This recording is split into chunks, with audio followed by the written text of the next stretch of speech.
Buen día, mi nombre es Ricardo Guerra y a nombre del comité organizador de la Expo PYME 2022 les doy la más cordial bienvenida a este espacio.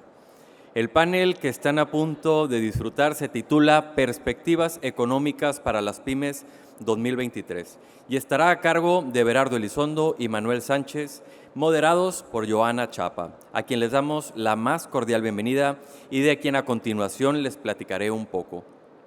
Everardo Elizondo es un economista mexicano egresado de la UNL, obtuvo una maestría en la Universidad de Wisconsin. Del 98 al 2008 fue subgobernador del Banco de México, también fue miembro de la Junta de Gobierno de la Comisión Nacional Bancaria y de Valores y de la Comisión Federal de Mejora Regulatoria. Actualmente es miembro de consejo de distintas instituciones, como por ejemplo Grupo Financiero Banorte, Cemex, Gruma, Autlán, entre otras. Ha sido profesor de Legade y en la Facultad de Economía de la UAM. Su investigación se centra en política monetaria y finanzas internacionales. Fue reconocido con la distinción doctor honoris causa por la UAM. Bienvenido, Everardo.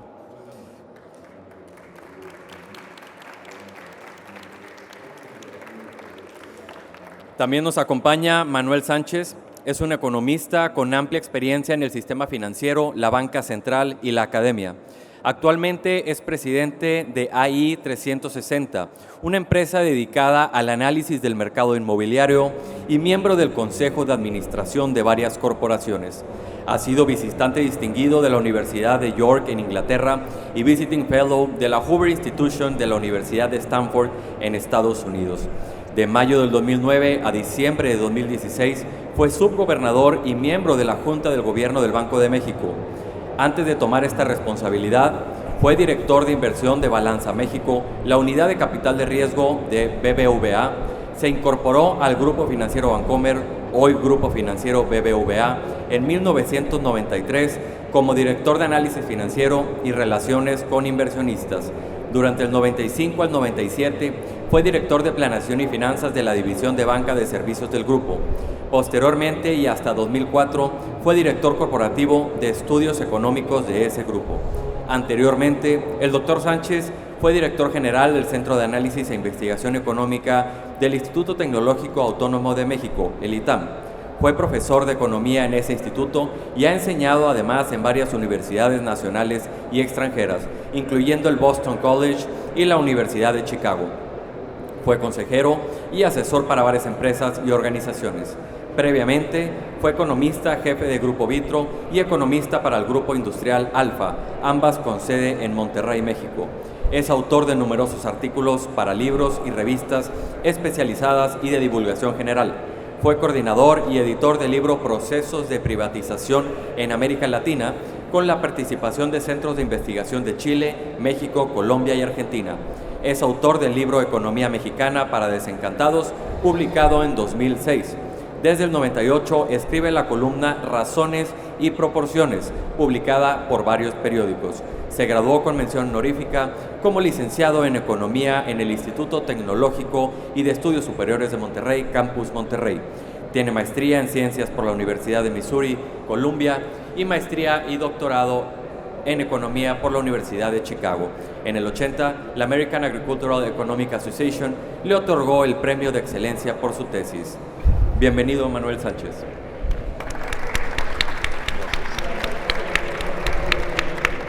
Presento también a quien nos apoyará moderando este gran panel, Joana Chapa. Doctora en Economía con especialidad en Teoría Económica y Aplicaciones, titulada con honores por la Universitat de Barcelona en 2003. Licenciada en Economía por la Universidad Autónoma de Nuevo León, egresada con mérito académico en el 97. Sus principales áreas de interés son modelos multisectoriales, crecimiento económico y finanzas públicas. Del 2007 a la fecha, cuenta con alrededor de 50 publicaciones. Ha participado en investigaciones financiadas por el Colmex, la CEMIC, la Fundación Volkswagen, el Fondo Sectorial InMujeres Conacit, entre otros. Segundo lugar del Premio Nacional de Finanzas Públicas de la Cámara de Diputados del 2016. Premio a la Investigación UAN en el área Ciencias Sociales 2004, 2006, 2009, 2010 y 2020. primer lugar del premio CIE UAN en el 2012, 2014 y 2016, menciones honoríficas en el premio Víctor L. Urquidi 2011 y en el premio Rómulo Garza. Es miembro del Sistema Nacional de Investigadores Nivel 2, miembro fundador y activo de asociaciones vinculadas al análisis sectorial y de finanzas públicas. Desde el 2003 es profesora de tiempo completo de la Facultad de Economía de la UAN y desde el 2016 es directora del Centro de Investigaciones Económicas. Les damos la más cordial bienvenida, muchísimas gracias y te cedemos el micrófono, Joana. Muchas gracias, ¿me escuchan bien? Bueno, estamos súper contentos de estar con ustedes el día de hoy. Me voy a permitir dar una presentación general. ¿No pueden bajar? Córtele al sonido ese, ¿no? Si No no, se puede bajar esa. Sí se puede. pues hay mucho ruido en el... Pedimos que le bajen. Se oye muy viciado. pues, con todo el escándalo que hay, ¿no? Sí. Muy bien. Ok, perfecto. Entonces, me voy a permitir compartirles una breve reflexión de lo que ha pasado. La pandemia COVID-19 definitivamente ha trastocado a todo el mundo. En 2020 la caída en el desempeño económico fue impresionante, en especial como consecuencia de las políticas de cierre de actividades, siendo las más afectadas lo que es el comercio, entretenimiento, restaurantes y hoteles. En 2021 empezamos con la recuperación, no obstante siguieron dándose olas de contagio afectando a la actividad económica y por consiguiente provocando disrupciones en la cadena de suministro. A mediados del 2021 además se inicia un proceso de inflación. En principio pensábamos que se trataba de un efecto base, pero al pasar del tiempo terminó siendo algo persistente. Así que en el último trimestre del 2021 también empieza la actividad económica a realentarse. De hecho, algunos diríamos como que las economías se cansaron de crecer y empezó a salir la frase, o mejor dicho, el término estanflación entre todos los especialistas. Desafortunadamente en el 2022 se complica con la guerra entre Rusia y Ucrania y hay mayores presiones inflacionarias. Ante esta caída en la actividad económica y aumento en los precios, pues han cambiado las perspectivas económicas de cómo va a evolucionar lo que es el Estado, México, todo el mundo, y es a lo que ahorita nos vamos a poner a platicar y que vamos a atender con tan prestigiados economistas, amigos, licenciado Everardo, Manuel. Entonces vamos a dar inicio a la plática. Vamos a separar la plática por bloques, vamos a iniciar de lo general a lo particular y por consiguiente vamos a empezar con lo que es inflación y manejo de política monetaria. Como ustedes saben, en julio del 2022 fue un mes impresionante con alta tasa de inflación, 8.5 en Estados Unidos, en México 8.15. En México 17 meses consecutivos por encima del 4%. En este sentido, licenciado Everardo, ¿a qué se debe tan elevada inflación? Si nos pudiera comentar su opinión. Sí, cómo no. Bueno, yo creo que en el corto plazo los factores pues, son de todos conocidos, ¿no? Son los choques estos que comúnmente los economistas llamamos de oferta, en particular pues, con los precios de los energéticos y los precios de los alimentos. Pero en el fondo yo sigo creyendo, y como si me hubiera graduado en la Universidad de Chicago, cosa que Manuel sí hizo y yo no, de que el problema es monetario y a final de cuentas ningún proceso inflacionario como el que describe Joana puede sustentarse si no hay un ambiente monetario permisivo. Y ese ambiente monetario permisivo se creó desde hace ya un buen número de años, pero sobre todo se acentuó con la crisis de la pandemia, en donde concretamente el Banco Central de los Estados Unidos y el Banco Central Europeo, en particular ellos dos, o esos dos, tomaron una posición monetaria extremadamente laxa, como no había habido, yo creo que desde la inauguración del FED, que fue, si corriges Manuel, 1913, ¿no? Sí. En el 13. Junto con eso, y como una de las causales de la expansión monetaria, el fisco federal americano puso en práctica una política fiscal muy expansiva, una buena parte de la cual la financió colocando el aumento de la deuda consecuente con la Reserva Federal. Y entonces la Reserva Federal lo que hace, como no gana dinero, bueno, sí gana dinero, pero esa es otra historia. Lo que sí hace es crear dinero. Entonces crea dinero, lo inyecta en la economía, tarde o temprano esa liquidez crea un entorno en donde los choques de oferta, como esos que estamos considerando, que acabo de mencionar, de la energía y de los alimentos, se transmiten al resto de la economía y el resultado pues es un aumento no de una sola vez, sino repetido, insistente, generalizado de los precios. Y eso es lo que llamamos inflación. En el caso de México, como apuntaba Joana hace un buen rato, que la tasa de inflación pues está por encima de la meta del Banco de México. Y la tasa de crecimiento de esa cosa misteriosa que se llama la inflación subyacente, que le quita precisamente los precios de los alimentos y de la energía al índice general, pues tiene no sé cuántos años de vestir paulatinamente primero y luego aceleradamente creciendo. De manera que eso yo creo que sustenta la idea de que el fenómeno en parte pues, es monetario. Y si no lo fuera, y con eso me callo ya, y si no lo fuera, sería inexplicable que la tarea de controlar la inflación se la asignen al Banco Central. Si el problema no es monetario, entonces ¿por qué se lo atribuyen al quehacer del Banco de México la necesidad de controlarlo? Y eso es lo que están haciendo, pues aumentando la tasa de interés, los bancos centrales, que es una manera, por supuesto, de reducir la liquidez, ¿no? La tasa de interés sube porque se reduce la liquidez en el sistema, ¿no? Y eso es fundamentalmente el caso. Ahora, la consecuencia de eso, en última instancia, y Joana y Manuel me corregirán, pues es que vamos a tener un proceso, no sé si un proceso es la palabra correcta, pero sí vamos a tener inflación todavía durante un buen tiempo. Ciertamente en el 22, ¿no? Y seguramente en una parte del 23. Esas, de paso, no son buenas noticias para nadie, pero en particular para las pymes, yo creo, porque tienen menos capacidad de respuesta frente a ese tipo de impactos negativos que las empresas grandes. Ahora, entre ustedes habrá más de un pyme a decir, no, señor licenciado, es exactamente al revés.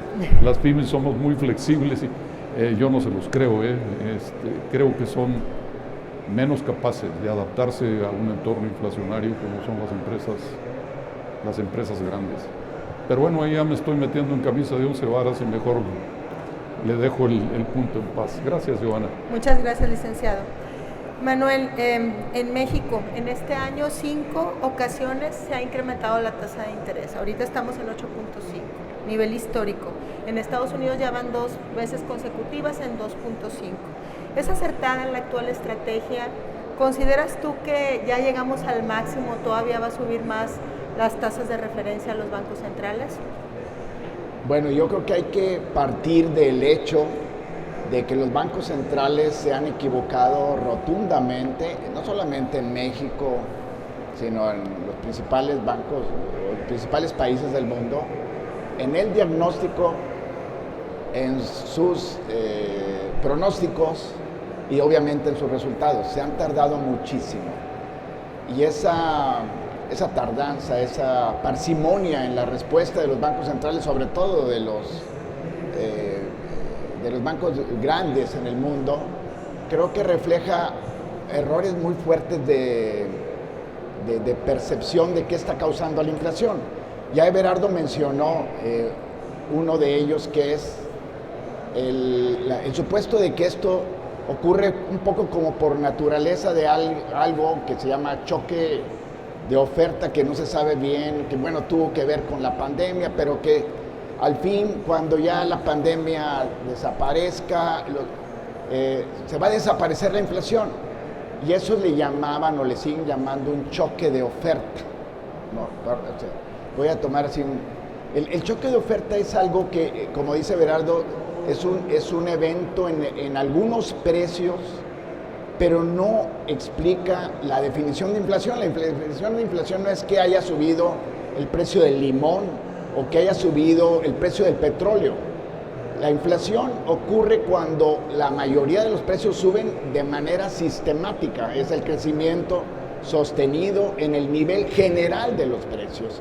Y si dura mucho es por algo, ya Everardo habla de presiones de demanda, pero los bancos centrales por alguna manera tomaron esa actitud más bien pasiva por mucho tiempo, diciendo, pues es un poco resultado de la pandemia.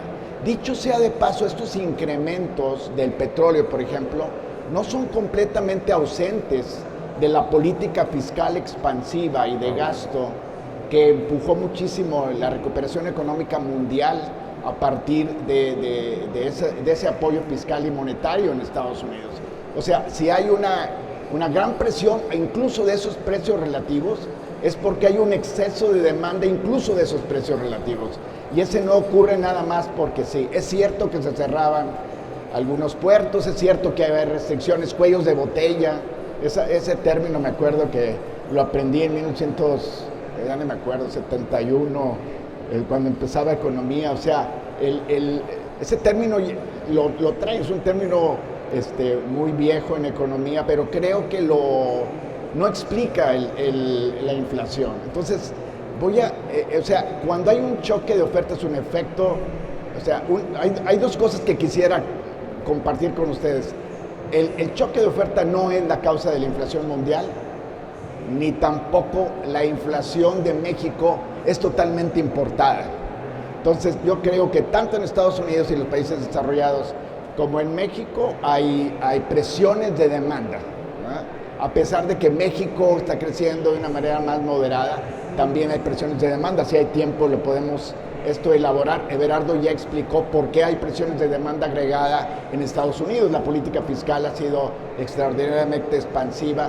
La deuda pública en ese país es la más alta de toda la historia del gobierno federal. La lasitud monetaria es la más notable desde que existe el FED. Ahí es clarísimo el exceso de gasto sobre la producción. En México tiene otros factores, pero entonces yo creo que hay que pensar que los diagnósticos tanto afuera como adentro han estado al principio muy desafortunados, yo creo. Ahora, finalmente los bancos centrales están reaccionando. El decir que están reaccionando no quiere decir que ya llegaron a donde deberían de estar, porque la inflación sigue subiendo.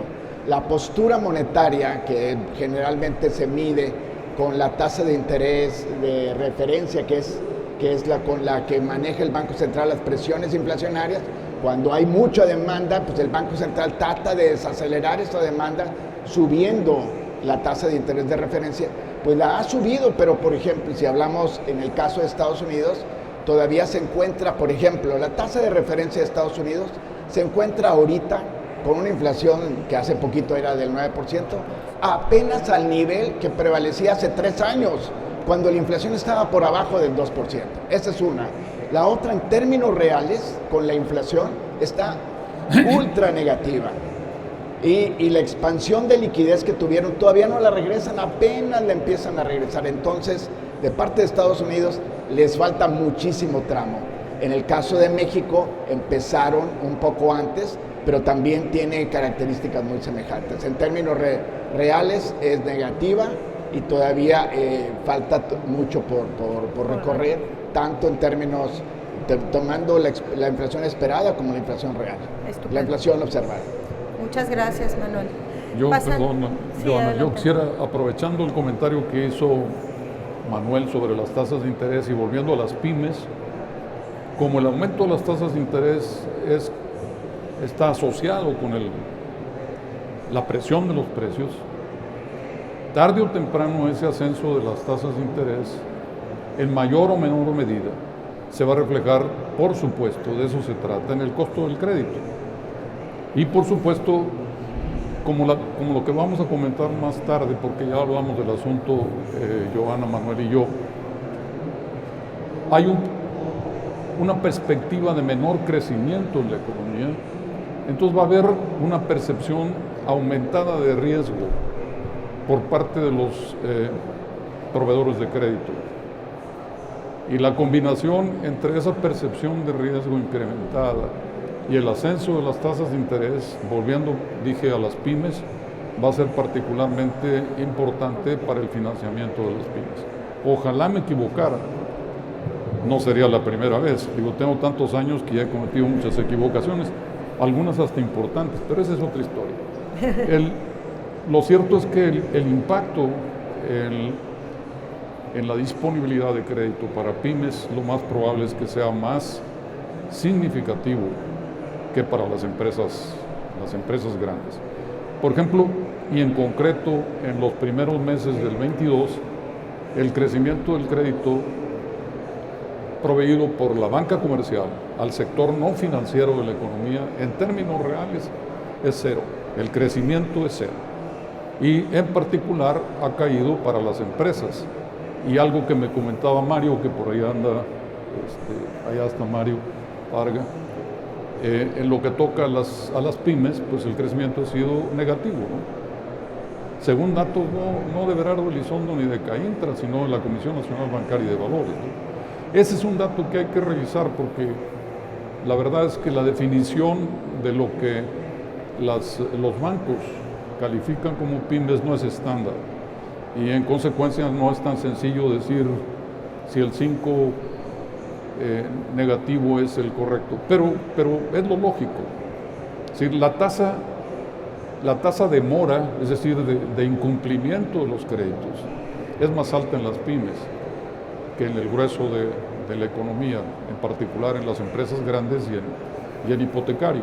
Entonces, por supuesto que el prestador de crédito siente que eso implica mayor riesgo y por la tasa que le cargan a la pyme es más alta que la que consigue un usuario de crédito, pues en particular porque los usuarios de crédito más grandes tienen acceso al mercado crediticio internacional, tienen los suficientes antecedentes en términos de información financiera, de prestigio, de historia, como para acceder a las fuentes de financiamiento más baratas. La pyme no tiene esa situación y en consecuencia los canales de financiamiento que deberían estar disponibles para los pymes a nivel local, yo diría que habría que imprimirles un sentido de urgencia frente a la problemática no solo actual, sino la que viene, ¿no? Pero eso ya no es tarea de mí. ¿Puedo complementar Sí, ese comentario? Yo creo que cuando el financiamiento es más caro, como con cualquier bien y servicio, naturalmente todos los demandantes, los clientes de crédito, reducen su demanda. Es cuando sube el precio de un bien o servicio, la respuesta de cualquier consumidor, que es pues reducir la cantidad demandada. Yo creo que lo racional, cuando las tasas de interés van para arriba, en general en la economía mexicana y en el mundo, para que no se sientan mal nada más las pymes, hay una demanda natural, hay una reacción natural de las empresas de cualquier tamaño a ser muchísimo más cautelosa y menos eufórica en los requerimientos de financiamiento.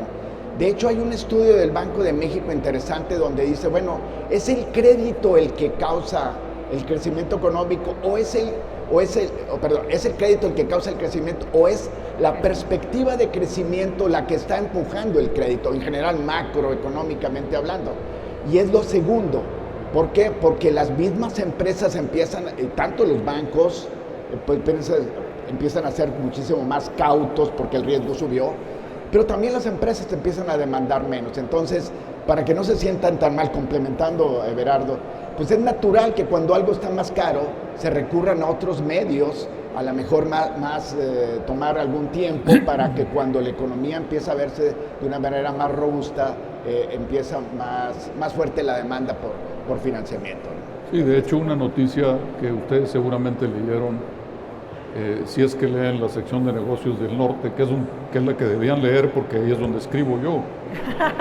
Digo, de paso la propaganda. Pero hay un comentario sobre el descenso de las ventas de viviendas existentes en los Estados Unidos, no en México, en Estados Unidos. Y es exactamente el punto que dice Manuel. Cuando la tasa de un préstamo hipotecario en Estados Unidos era 2 y algo o 3%, pues obviamente la demanda de casas habitaciones, la cantidad de demandada de casas habitaciones era más alta.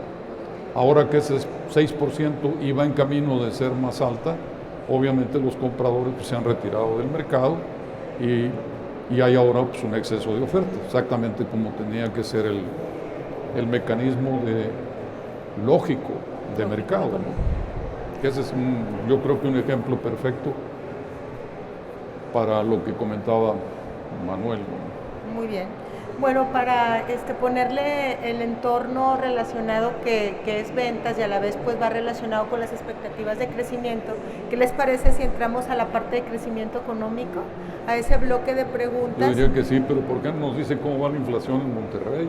Con todo gusto, ahorita se las comparto. Pero que la digas tú, ¿verdad? Claro que sí, con todo gusto.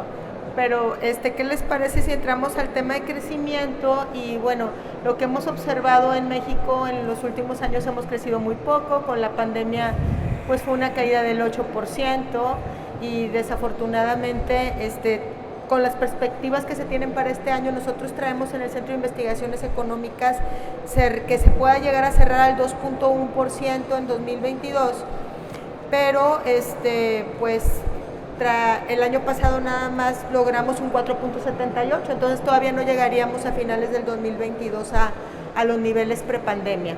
Entonces, en este sentido, me gustaría mucho, Manuel, si tú puedes iniciar, comentarme qué opinas, cómo viene el crecimiento económico para México para el cierre del año, para el 2023. ¿Existen bases para esperar que lleguemos a los niveles prepandemia el próximo año?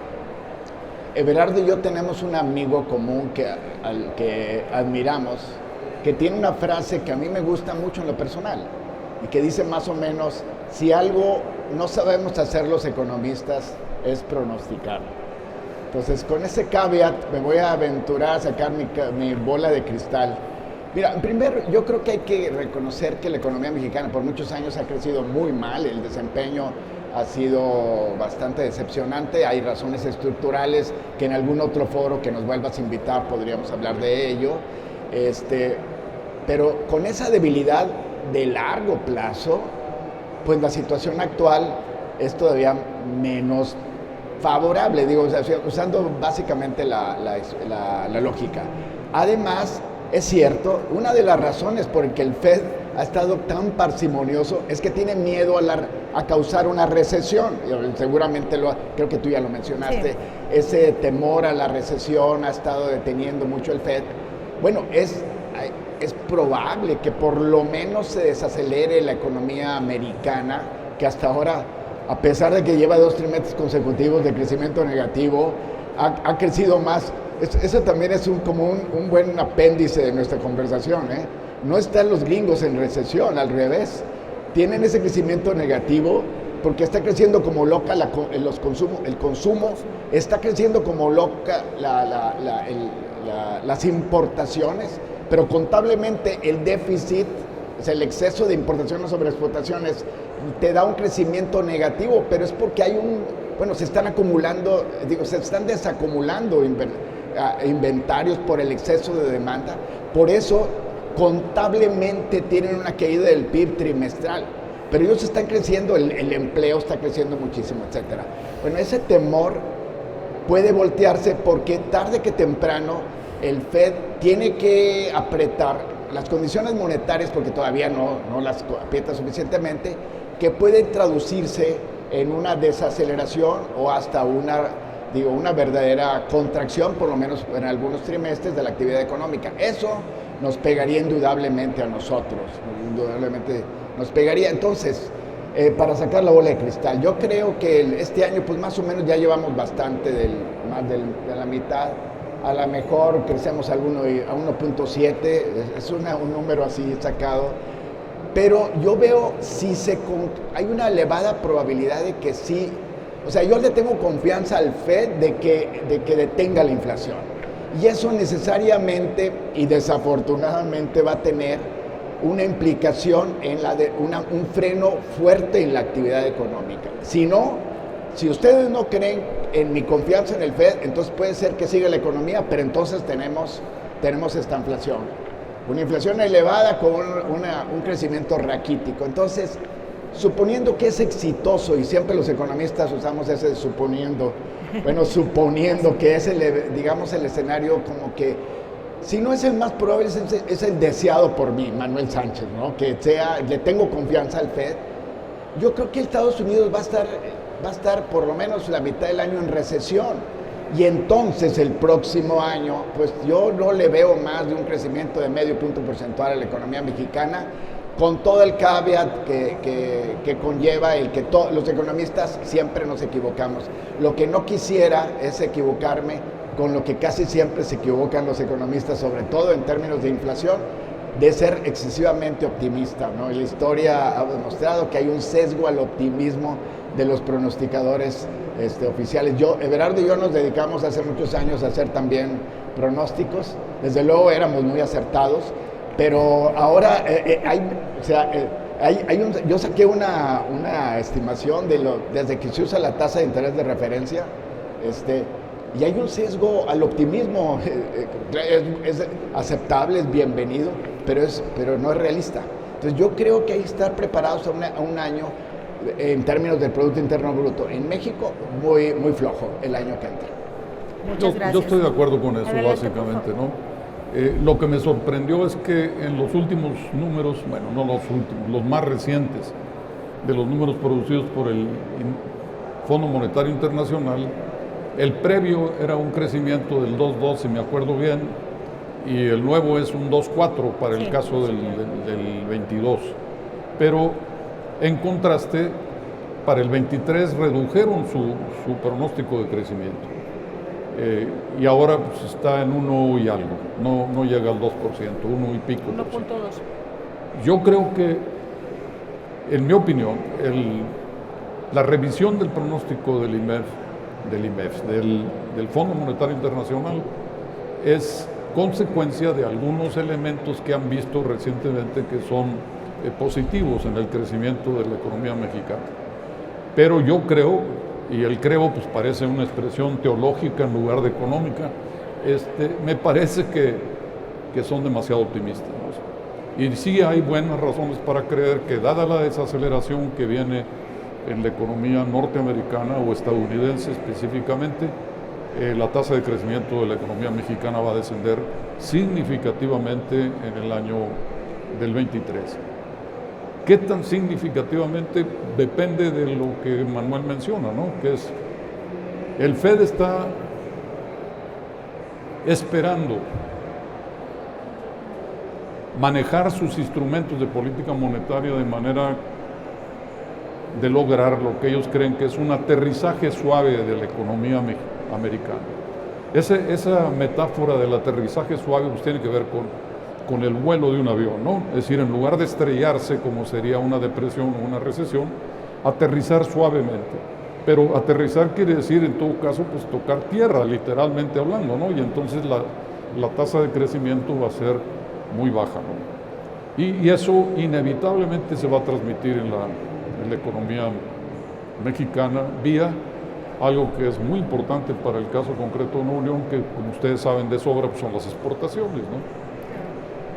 Una de las cuestiones que he oído recientemente y que estaba por ahí entre las interrogantes para este panel era lo comentado por Manuel, de que la economía norteamericana había tenido 2 trimestres de crecimiento negativo, mientras que la mexicana seguía creciendo, y que eso implicaba una disociación entre el crecimiento estadounidense y el crecimiento mexicano.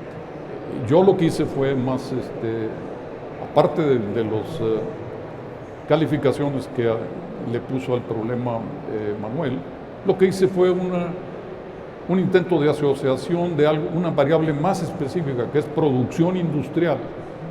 Y ahí, en un espacio de lo que hice que fue 30 años, del índice de producción industrial de Estados Unidos y de México, pues sigo Lo único que encuentra es que en el caso mexicano, como ya se imaginan ustedes, cuando las cosas salen bien, salen mejor en México. Y cuando las cosas salen más mal en México, ¿no? Pero no se han separado, ¿no? Iba a decir ahí que la correlación es, no, olvídense eso, ¿no? Digo, la asociación entre los dos movimientos es tan estrecho que yo no creo que la economía mexicana ya se haya separado de la evolución de los Estados Unidos, ¿no? Y entonces, pues lo más probable es que si la economía americana, como lo más probable es, ya lo dije 2 veces, ocurra una desaceleración importante, como es el pronóstico generalizado de los economistas en Estados Unidos, pues eso se va a reflejar en México inevitablemente, y en particular en Nuevo León. No veo forma de que eso se pueda evitar. Es más, aunque ahí la conexión es más lejana, más débil, y aquí hay gente que sabe de esto por razones de situación empresarial más concreto, es más probable que haya una recesión en Europa que en Estados Unidos, en particular por el impacto enorme de los precios de la energía en la industria europea. Pues ahí sí, la combinación de una inflación alta con una baja muy pronunciada, probablemente incluso negativo la tasa de crecimiento de la economía, va a ser muy notoria. Esas no son buenas noticias para la economía global. China está también en líos. Hay una desaceleración fuerte. Allí, a diferencia de lo que están haciendo los bancos centrales en prácticamente todas partes del mundo, el banco del pueblo de China, creo que sí se llama, ¿no?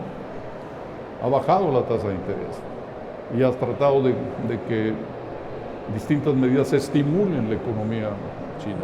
Y bueno, el problema es que China es cada vez más importante en la economía mundial. Entonces, los astros no se están alineando como para producir una constelación que dijera la economía va a ir bien en el 23, ¿no? Yo quisiera tener mejores datos y mejores opiniones que eso, pero eso es lo que se ve, ¿no? Eso es lo que medianamente podemos ver, ya aceptando, como dice Manuel, que nos vamos a equivocar. Y entonces la única manera de remediar eso, no remediar, pero de aminorar la incertidumbre, y entonces la angustia, porque de la incertidumbre se deriva una posición angustiosa, es como he dicho yo muchas veces, sin ningún resultado, desde luego, como recomendaciones, y you forecast frequently. Si van a hacer pronósticos, hagan pronósticos muy seguido, muy seguido, porque se van a equivocar, eso ya lo sabemos. Lo único que hay que hacer es estar afinando constantemente las expectativas para constantemente estar revisando el programa de ajuste frente a algo que no lo podemos conocer con certeza. Entonces, pues hay que venirse flexibilizando para irse acomodando a esas circunstancias cambiantes, ¿no? Y bueno, con eso termino, porque en lo que toca a las bolas de cristal, yo como soy más viejo que Manuel y más viejo que ustedes en general, con una o dos excepciones que los conozco, pero esa es otra historia. En mi biblioteca tengo 3, no una de cristal, tengo la de cristal, por supuesto, que está muy poco usada. Una nebulosa que compré por ahí en un mercado en México, Distrito Federal, y una de obsidiana. Obsidiana. El color es en realidad verde, pero en un volumen muy pequeño es negra. No quisiera usar esa mucha, pero casi me estoy aproximando, entonces me estoy quedando en la nebulosa, ¿no? Oye, Joana, ¿puedo comentar algo? Sí. Mira, para complementar el optimismo de mi amigo Everardo, yo quisiera decir 2 cosas. Una, a pesar de los aumentos de tasas y el apretamiento monetario, eso tiene que ver con el corto plazo. Ojalá que los bancos centrales sean exitosos de manera que recuperen la estabilidad en el nivel general de los precios, porque en el mediano plazo eso es lo que es un buen ambiente para impulsar la economía mundial en un horizonte largo, ¿no? Podemos tener un mal año el próximo, espero que nada más sea un mal año. Si los bancos centrales continúan parsimoniosos y temerosos, podemos y siguen pensando que va a haber un aterrizaje suave, sin mucho sacrificio, pero con una política monetaria ambigua, etcétera. El riesgo es que tengamos la repetición de toda la década de los 70 en Estados Unidos, con inflaciones relativamente elevadas y un crecimiento bastante mediocre, que terminó, por cierto, en un apretamiento monetario extraordinario que coincidió, no fue la causa, pero coincidió con la gran crisis de balanza de pagos de México de 1982. No fue la causa, pero fue un factor importante. Entonces, yo espero que esto sea un impacto monetario efectivo, decidido, que desde luego hay que sacar la bola de cristal diariamente, etcétera. Por cierto, los analistas cada 15 días siempre le revisan en la encuesta de Citibanamex el pronóstico, pero que sea un tramo que necesariamente se tiene que pasar, porque pues decía un profesor de alguna universidad que la inflación era como el alcoholismo. Cuando estás en la fiesta, pues estás muy contento, pero al final, cuando exactamente lo contrario ocurre cuando tú tienes que empezar a modificar tu adicción al alcoholismo con medidas pues de abstención, ¿no? Si ya tuvimos una fiesta inflacionaria, tenemos que tomar esta corrección. Y la otra parte de los precios del petróleo, que yo creo que tiene mucha razón Everardo, que le puede impactar en el corto plazo de Europa, yo tengo la confianza de que esa parte que es real, no es nominal, no es inflacionaria, tarde que temprano, y yo creo que más temprano que tarde, se ajusta la economía. Eso suena muy liberal, neoliberal, ¿no? Está bien, mucha confianza en el mercado, pero sí se da.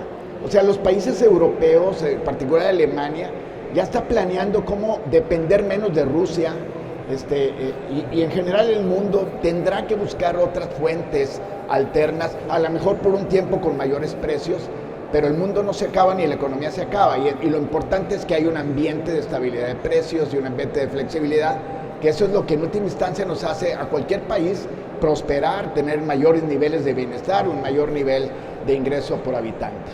De hecho, lo que dice Manuel ya está ocurriendo. El precio del petróleo va para abajo. Va para abajo. Y eso pues es consecuencia de lo lógico. Es decir, sube mucho el precio de una cosa, pues se reduce la cantidad usada, ¿no? Y se buscan alternativas. Y al mismo tiempo, como el precio es tan alto, pues hay oferentes adicionales y eso contribuye a reducir tarde o temprano el precio. Otros factores que podían incidir en eso son políticos. De eso pues, yo cuando menos no sé mayor cosa. Y los políticos tampoco dan la impresión, porque batallan tanto en llegar a las conclusiones. Digo, hay capacidad de aumentar la oferta en el corto plazo, pero no se hace por razones políticas.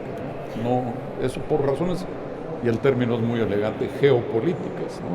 Ese es más sofisticado. Algo que quisiera agregar para cerrar lo del tema de la inflación, que también creo que es importante, y que es bien relevante el trabajo que hacen los bancos centrales, de que va a tener muy buenos efectos mantener la baja para el mediano y largo plazo, es que tiene un efecto redistributivo muy fuerte, le pega a los que menos tienen. Si ustedes analizan la inflación, por ejemplo, a nivel nacional, ves que se siguen dos canastas, lo que es la canasta de la familia mexicana promedio, que subió 8.15% en julio del 2022 a tasa anual, pero hay una del consumo mínimo, que es de la gente de bajos recursos, subió 8.66. En el caso de aquí del área metropolitana, que el licenciado Everardo quería que les platicara un poquito, nosotros en el CIE seguimos 151 genéricos mes a mes, y en julio del 2022 la cifra general, la promedio en la inflación fue de 10.45 aquí en el área metropolitana, pero para la gente de bajos recursos del estrato bajo fue de 12.11%. Entonces sí estamos hablando de que tiene impactos distributivos muy fuertes, le pega a los que menos tienen. Es deseable desde el punto de vista macro que hemos comentado, y también por los bolsillos de la gente más vulnerable, controlarlo. Muy bien, bueno, pasando al siguiente punto, yo creo que esto así rapidito se los voy a comentar porque creo que le interesa mucho a las pymes, es ¿Cuál ha sido la razón por la que el tipo de cambio se ha mantenido alrededor de 20 pesos, mientras que el crecimiento económico de México pues no ha sido muy alto en los últimos meses? ¿Qué opinan al respecto? Bueno, yo en serio y en broma he dicho muchas veces, algunas, a lo mejor ustedes ya lo oyeron, que para eso yo tengo dos respuestas. Una es la respuesta corta, que es no sé, y la respuesta larga es no tengo la menor idea. Pero eso es una especie de, un poco en broma y en serio, ¿no? Yo creo que la razón principal, a mi modo de ver, es que los fundamentales, como dicen los analistas financieros, están medianamente en orden, cuando menos en el corto plazo. En particular, ¿cuál? La situación de las finanzas públicas. Hay más de una razón para pensar, y Manuel lo ha expresado muy bien en un artículo en el Financiero, que eventualmente vamos a tener un problema fiscal grave en las manos, y eventualmente quiere decir probablemente, si no al final del sexenio, al principio del siguiente. Pero en el corto plazo, en estos últimos años, realmente la situación de las finanzas públicas en términos obvios, como el tamaño del déficit o el crecimiento de la deuda, no han sido explosivos, como en otros sexenios. Y eso lo ven favorablemente las calificadoras, y las calificadoras influyen en la opinión de los inversionistas. Y bueno, mientras la opinión de los inversionistas sea favorable, o cuando menos no pesimista en el corto plazo, pues el tipo de cambio se mantiene medianamente estable. Ahora, dicho eso, hay otras razones, pero una de ellas es el Banco Central, ¿no? Que bueno, pues con una tasa de interés en México del 8,5% cuando menos, y la de CETES está un poco más alta, comparada con una tasa mucho más baja, 5 puntos porcentuales de diferencia, que paga el Falfurria Citibank, pues obviamente es más atractivo invertir en México en el corto plazo, asumiendo un riesgo cambiario, pero precisamente como el tipo de cambio lleva ya tanto tiempo medianamente estable, cerca de los 20 pesos, el riesgo no parece tan alto, ¿no? Cuando menos en el corto plazo. Y bueno, pues eso es una explicación adicional, porque se refuerza una cosa con otra. Y hay otros factores. Pero, dicho eso, déjenme contarles una historia muy rápido, porque ya no tenemos mucho tiempo. Si ustedes ven la historia del tipo de cambio en los últimos años, van a encontrar dos picos. Uno en el 16 finales, principios del 17, con la elección de Donald Trump y el asunto de que se saldrían del tratado. Y entonces el tipo de cambio se fue no sé cuánto, 25, 26, por ahí andaba el tipo de cambio, ¿no? Como resultó que era más ruido que la realidad, el tipo de cambio se regresó considerablemente. Hasta que vino la pandemia, y entonces en la pandemia tenemos un segundo pico, porque la primera reacción a la ocurrencia de la pandemia, a la declaración de la Organización Mundial de la Salud de que existía una pandemia, eso fue en marzo del 20, si me acuerdo, el tipo de cambio de nueva cuenta se fue muy arriba. Conforme el asunto de la pandemia se ha venido controlando, el tipo de cambio se regresó. Ahora, último punto, y esto es nomás para elevar el nivel de la confusión, eso es lo que yo sé del asunto, que no es mucho, pero para sofisticar un poquito esto, o hacerlo más técnico y por tanto más aburrido, pero esa es otra historia. Lo más importante no es el tipo de cambio nominal, es el tipo de cambio que los economistas llamamos el tipo de cambio real, que es corregido por la inflación mexicana en comparación con la externa, y eso lo hace el Banco de México. Calcula dos índices, con respecto a Estados Unidos y con respecto a una canasta de 49 países, si me acuerdo bien, ¿no? Y ahí resulta que si ustedes ven un periodo largo, por ejemplo, si me acuerdo bien, del 13 o 14 por ahí al 22, el tipo de cambio se ha depreciado en términos reales como un 15 o 16%. Entonces esta aparente fortaleza del tipo de cambio pues es de corto plazo, ¿no? En el largo plazo, y eso no es ninguna novedad para ustedes, sobre todo para los viejos de la aldea como yo, el tipo de cambio es del peso mexicano. El peso mexicano es una moneda débil y la tendencia en general ha sido la depreciación, por buenas razones, ¿no? Así que, ¿en qué va a terminar? Y esa es una broma que Manuel hace y yo también, ¿en qué va a terminar el tipo de cambio a las 12 del día del 31 de diciembre del 22? Pues yo qué sé, ¿no? Digo, si supiera no se los contaba a ustedes, dicho sea de paso, ¿eh? Se los contaba a un grupo de inversionistas y nos hacíamos de una lana en definitiva, ¿no? Pero eso nadie lo sabe. Para el caso, lo único que pueden hacer ustedes es, y yo creo que es una buena práctica, consulten una vez al mes, en los primeros días del mes, gratis, y eso es muy importante en Monterrey, gratis, la página del Banco de México. O una vez a la quincena las expectativas de los analistas que encuesta Banamex. Y entonces pues lo que traen ahí es que el tipo de cambio va a estar cerca de 21 pesos al final del año. Y eso es lo que sabemos del asunto, ¿no? O lo que conjeturamos al asunto. Porque saber literalmente hablando, pues no lo sabe nadie, ¿no? Yo creo que ya no tengo más que agregar. Estupendo. En el panel. Puedo comentar. Yo creo que la economía nos da muy poca información, pero lo que nos ayuda es a entender los largos plazos. Y Everardo hablaba de una tendencia que ha llevado el peso, por lo menos desde que flota. Acuérdense que el peso empezó en 3.50 y ahorita anda en 20, ¿no? Entonces se multiplicó por un factor de casi 7 veces. Esto significa, de algunas condiciones que entendemos en economía básica, pues que es el diferencial de inflación. Claro, o sea, como aquí tenemos una inflación más alta, pues se va ajustando este peso según una condición de equilibrio, porque aquí las cosas no pueden ser sistemáticamente más baratas o más caras que el resto del mundo cuando hablamos de precios de bienes que son comerciables. Eso se le llama la ley de un solo precio y tiene una jerga elegante, o la paridad de poder de compra. Eso se observa. La debilidad del peso y largo plazo de la que habla Everardo es explicada en buena medida porque sistemáticamente hemos tenido una inflación más elevada que Estados Unidos. Ahora, en el corto plazo, esta pregunta que haces del 20, bueno, 20 pesos por dólar es un promedio. Tengo un amigo empresario muy destacado que dice que los promedios no existen. ¿Por qué? Porque existe un montón de volatilidad. Dentro de ese promedio, si hemos tenido 22 es por algún momento, en primer lugar.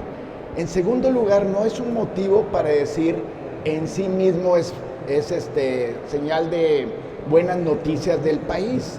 O sea, puede ser simplemente que respecto a otras economías no estamos tan mal como Turquía o Argentina. O sea, en el corto plazo no tenemos más que un menú muy grande de posibles especulaciones. Dicho sea de paso también, en este año se habla como que el peso es muy fuerte, pero el real brasileño se ha apreciado muchísimo más en el año. Es que depende del periodo que agarres, pero si agarras nada más el año, por ejemplo, el real brasileño se ha fortalecido muchísimo más. El sol peruano se ha fortalecido más que el peso. ¿Y por qué? Bueno, no sabemos, pero una posible razón es que los brasileños empezaron a apretar la política monetaria de una manera más decidida que el Banco de México. Es una posible razón. La otra es que depende del nivel del que empezó el año también. Si analizamos el año pasado, llegamos a otra conclusión. O sea, al final del día, pregúntenle a su asesor de algún banco enfocado al mercado cambiario. Depende de la noticia del día. O sea, puede estar volando cuando la señora Pelosi fue muchos de esos factores no tienen ni siquiera que ver nada con la economía mexicana. O sea, cuando la señora Pelosi se fue ahí a medio a desafiar China, aquí tuvimos una gran volatilidad y el peso, el tipo de cambio subió. No es que nuestra moneda en ese momento el gobierno se haya alocado o haya debilitado las finanzas públicas. Es que es precisamente la virtud del tipo de cambio flexible, es que es flexible y se mueve. Entonces, pensar que se queda estable, pues es un supuesto bastante extraño. Parecería incluso que el Banco de México está buscando estabilizar el peso, cosa que no lo hace.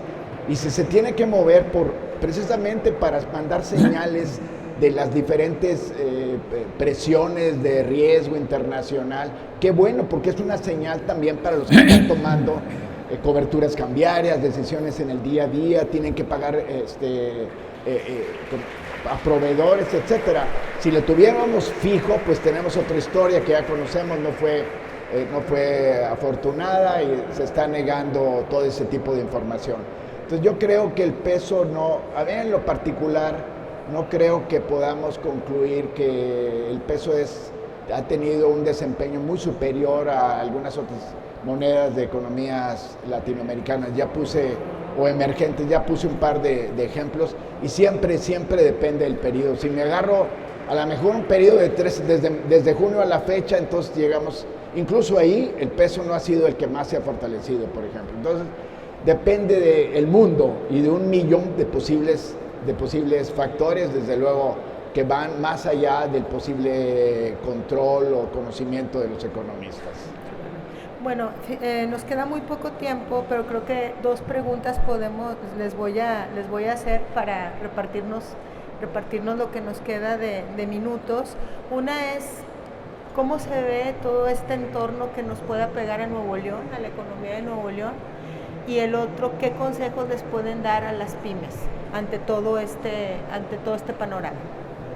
Bueno, ninguna de las 2 preguntas es sencilla, ¿no? Yo creo que en el caso concreto de Nuevo León, y aquí está entre otras gentes Roy y Mario, pues, que saben más de Nuevo León que yo, cuando menos, yo creo que Nuevo León es un punto brillante relativamente en el panorama nacional, pero tiene la vulnerabilidad que comenté hace rato de su dependencia muy importante de las exportaciones. Si el mercado estadounidense, el industrial en particular, se afloja, eso va a tener repercusiones, y el sí ese pues cada vez hay que escribirlo con letras más grandes, porque es casi seguro que ocurra esa desaceleración. Entonces vamos a tener un impacto negativo en México, en Nuevo León. ¿De qué tamaño? No lo sé, la verdad, pero sí hay una correlación muy clara entre lo que pasa con la producción industrial en Nuevo León, las exportaciones manufactureras y por ende con lo que pasa con la producción industrial en los Estados Unidos. Entonces, en ese sentido, el panorama es lo menos que uno puede decir al respecto es que la virtud por excelencia en el futuro inmediato, y aquí estoy sonando como predicador, pues es la prudencia. Porque frente a la incertidumbre, pues el escenario A, que es la base, y como hace precisamente los que analizan la economía de Nuevo León y de todas partes, el escenario A y el escenario B, ¿no? En el escenario B, pues hay que ponerle unas variables un poco más o menos pesimistas, menos optimistas, y ajustar al entorno conforme se desarrolla, ¿no?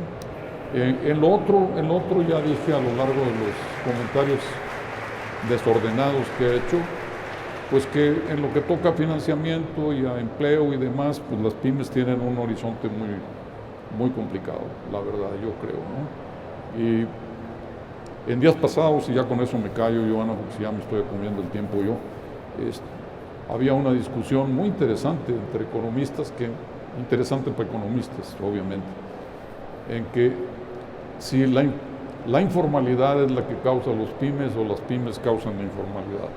Pero yo creo que esa es una pregunta equivocada. Lo que causa la informalidad y los problemas de las pymes es un entorno de reglas de juego que no son conducentes a la formalidad ni al fortalecimiento de los pymes, ¿no? Y eso es lo que hay que cambiar. Ocuparse mucho de la microeconomía de los pymes es absolutamente necesario, pero hay que ocuparse más de la macroeconomía de los pymes, porque es esa macroeconomía la que determina la capacidad o no de las pymes, en lugar de ser pequeñas y medianas, que sean grandes, ¿no? Pero bueno, con eso me quedo yo. Muchas gracias, licenciado Manuel.